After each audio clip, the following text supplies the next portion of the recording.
سلامونه ګرانو دوستانو، په دې هیله چې ټول به راته روغ او جوړ اوسئ. افغانستان کرکټ ملي لوبډله به په روان نړیوال جنګ کې خپله اتمه لوبه سبا د اسټرالیا لوبډلې پر وړاندې ترسره کړي، چې افغان لوبډلې تر دا مهاله په نړیوال جنګ کې اووه لوبې کړي دي، چې درې یې بایللې دي، څلور یې ګټلې دي، 8 پوینټه لري، په شپږم نمبر باندې قرار لري.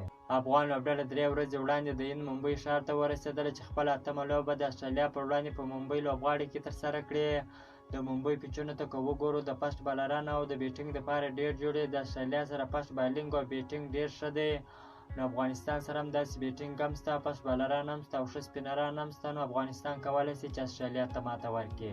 افغانستان او اسټرالیا تر دا مهاله په دوه ورځنیو نړیوال جامونو کې سره مخ شوي دي، چې دواړې لوبې اسټرالیا ګټلې دي. سبانۍ لوبه به کومه لوبډله ګټي؟ اسټرالیا به ګټي که به افغانستان ګټي؟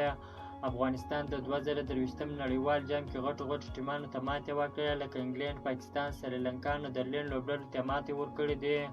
نو انشاءالله چې اسټرالیا ته به هم ماتې ورکوي، سیمي فاینل ته به لاره پیدا کوي.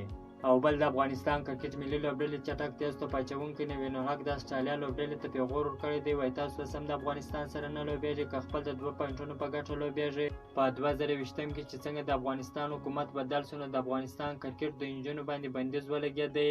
د اسټرالیا لوبډلې بیا دغه ووټ وکړ چې موږ د افغانستان سره نه لوبیږو، دوی د ښځو کرکټ ته اجازه نه ورکوي.